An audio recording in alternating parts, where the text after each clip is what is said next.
Pakistan cricket at its best. 1 minute down, next minute up.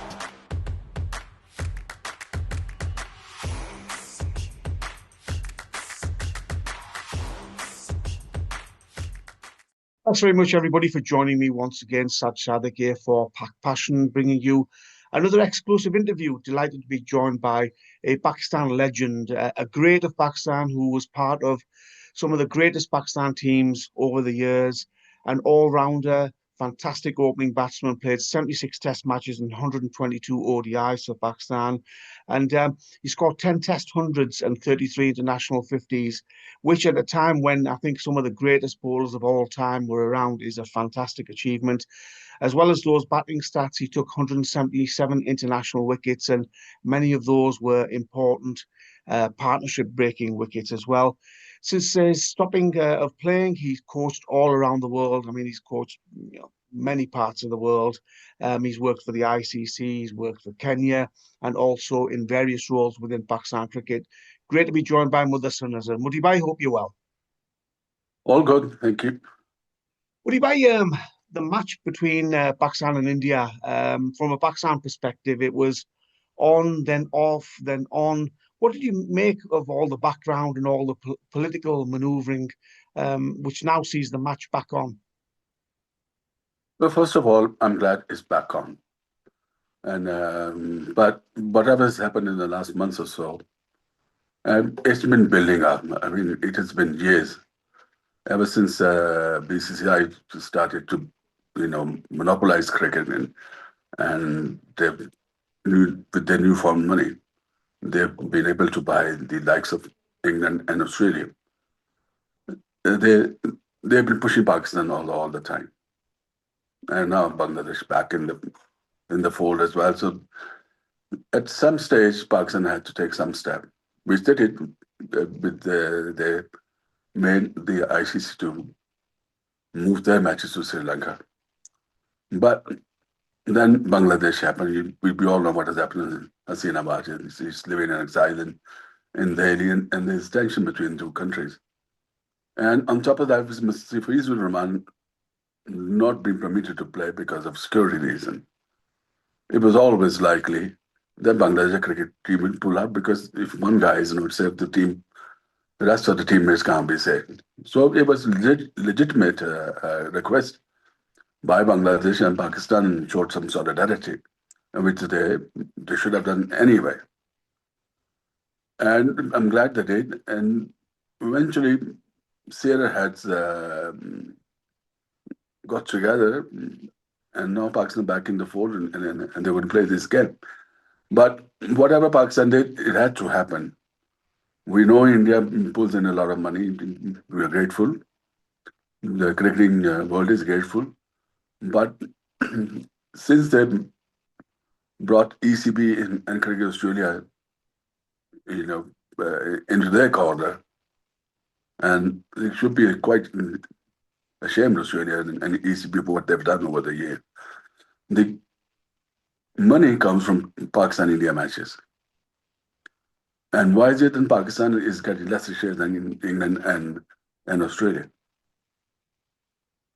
So this has been unjustified over the years, and hopefully, out of what has happened in the last week or so, there will be a resolution within the ICC that from now on, no country will be able to do what Pakistan has done or India has been doing. Country or no country, government or no government. If we pull out of a tournament, there should be a heavy fine. Probably $50 million.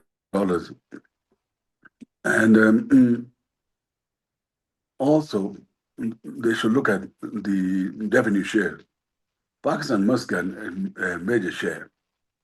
They must get more money than England and Australia. And that should be tabled, because I believe in 2027, it's coming up for review. And it should be done now. Mudi bhai, in terms of the players, the Pakistani players, obviously they didn't know whether the match would be on, and now they know that it's back on. Psychologically, how does it affect you as a player if you're not sure whether the match is going to take place or not, or do you just blank all of that out? Well, you try to blank it out. And I think the Indian players are also in the same. They're in the same spot. The best you can do is just stay determined and say to yourself, match is on. As far as I'm concerned, match is on. We're going to play India. India is going to play Pakistan. And of course, it's taken a different dimension now. There's a little more tension for what has happened in the last months or so. So both parties will be very keyed up to win this game, which is a very important game for Pakistan. Pakistan, if they can win here, it'd be fantastic for our cricket. Mudibhai, you played in an era where India and Pakistan played on many occasions. It was regular matches between India and Pakistan. Tell me from a player's perspective, how different is it emotionally? What's the pressure like? And the players will say, "Oh, it's just another match," but it's not really another match, is it? Oh, there's no way you can lose this game. And pressure is put by the fans of both countries. And especially in countries like UAE, where both set of fans sit together and watch the game, and then they go to work the next day, work at the same place. They cannot comprehend. They cannot even think about losing a game. And now the pressure is then imposed on the players themselves, and it's impossible to not to feel the pressure, to walk away from it. And that game we lost against India when we were chasing 124, and we buckled under pressure. To this day, I have not watched the highlights. I just got to bring that up to watch the highlights of that game. It's that kind of a game. I mean, what advice would you give to the Pakistani players? Because it's noticeable, Mudibhai, that certainly in recent times, Pakistan look as if they've lost the game even before they take the field. They look under pressure, they make mistakes, they don't play with freedom. What advice would you give to the Pakistan players if you were in that dressing room on Sunday? Well, first of all, Pakistan lost so many games in the recent past against India, and they're under pressure before the game starts. Fans are under pressure, and their players feel it. But in the recent past, Pakistan have won the odd game against India. Unfortunately, Pakistan brought a lot of troubles upon themselves by not selecting the right teams. And then we've had problems with, every other day the chairman been moved on, and the captaincy had trouble, people being taken over and removed, somebody else coming in and then removed.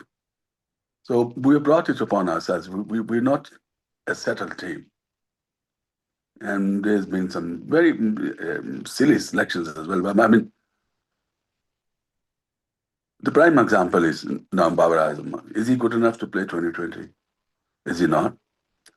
We don't even throw him out. We have to keep him in the side playing at number 4, which is not his position. And his type of play puts Pakistan under a lot of pressure. Either he opens, and if you've got two other openers who are playing really well, by the way, and they're strength of Pakistan at the moment, and then Babar Azam doesn't even come in at number 3 now. So by the time he comes into bat, we have lost about 7-8 overs. He's only got about 10 overs at his disposal. But he is not made to play like that. He's the kind of player who takes the game right to the end. And I think that's Pakistan's weak point at the moment. Whereas you look at the Indian team, there are a lot of left-handers, and all of them are very, very aggressive players, especially against spinner. Pakistan have got 3 spinners hopefully playing tomorrow. Lucky out of 3, 2 are off spinners. And off spinners are supposed to bowl better against left-handers. But Pakistan middle order is very, very unpredictable because nobody's playing in their position. And I don't know what has happened to that young chap, Hassan Nawaz. Where is he disappeared? He's not made the squad, Mudibhai. He had a little few struggles recently, and he's not in the squad. In form, I don't know. but he would have been ideally suited at number 4. But what little we have seen of him, he would have been the right choice at number 4. And I'm not saying I advocate throwing Babar Azam out of the team. I would play him, but in a better position than number 4. Would you buy in terms of spin bowling options? You've mentioned about Pakistan spinners. They seem to be the strength at the moment, but again, you're spot on with your assessment that India are so good against spinners. So you could, in effect, have Shadab, Nawaz, Abrar Ahmed, Usman Tariq as well. Would you still pack the team with spinners, or would you go for an extra seamer? Well, none of the Pakistan teamers are bowling well. I mean, Haris Rauf has gone for stacks of runs in the past, but he had a great tournament in Australia recently. So he's not in the team. So who else do you have at your disposal? Because some of the other guys, they're okay. Sometimes even Shaheen starts to struggle. Naseem hasn't commanded permanent place in the team. So his form is up and down. And I actually would have kept Sufyan in the team. You're crying out for a mystery bowler. You look at Afghanistan, you look at India, you look at even Zimbabwe. They've all got mystery spinner playing for them. And we have a quality mystery spinner who's been in and out of Pakistan team for the last 2-3 years. Had we brought him up properly, he probably would have been at his prime now. But yet again, he's not in the team. And Muddy, India go into the match as clear favourites, really, don't they? They've got the upper hand over Pakistan in recent times. Their current form has been good. I think is it 12 World Cup matches in a row now. They've won the T20 World Cup matches in a row. They've won, so they've got to be clear favourites, really, haven't they? Yes, they have been for a number of years now. Ever since IPL came into and they utilized the IPL resources, they have a powerhouse. Look at the amount of batsmen who were around. And they're spoiled for choice in India at the moment. And there's so many of them left-handed. There's the youngest under-19 guy, he can't get into the team. Yet he would walk into any other team in the world. And the likes of Abhishek, we got Shan Kishan, and then the middle order, they're unbelievably good. And Muddy, for Pakistan to win this match, what have they got to do well? Obviously, they need to play at 100% capability and hope that India play at 60, 70%. But what have Pakistan got to get right? I know we've spoken about the pressure, the team selection. What else? Pakistan has to raise their game. India clearly a better side, but Pakistan on the day, if they raise their game, obviously you can win against any team in the world when you raise their game. And Pakistan need a good start. Pakistan need these two openers to give them a flying start. And ironically, Sabzada, his record against Bumrah is very good. And Bumrah, he's going to be a linchpin of the Indian bowling attack. And if we can come to terms with Bumrah, take him to cleaners, and Sabzada has done that in the past. If he can give us that kind of head start, you're on to something good. Muddy, by your memory of India-Pakistan matches, obviously you made some great friends touring India, when India toured Pakistan as well. What were those days like when India and Pakistan were playing regularly? Very good. They were great friends off the field, but on the field, obviously, rivalries were there. We fought for our team. We wanted to win against them, and so did they. But unfortunately, what I see now, some of the Indian players are giving some very silly statements, and even some of the former players who played against, even they are being very political, and I don't think that is nice. And finally, Muddy, a former teammate of yours, former Pakistan captain, World Cup winner, Imran Khan is languishing in a jail, as we know. What's surprising really is sort of the lack of support for him in terms of his welfare and his health from the cricketing community, teammates, players that he groomed as well. Are you surprised that people aren't speaking up on his behalf or wishing him well? Well, first of all, it was a political thing when he was arrested, and it's all to do with politics. But when it comes to his health, obviously, not everybody's concerned.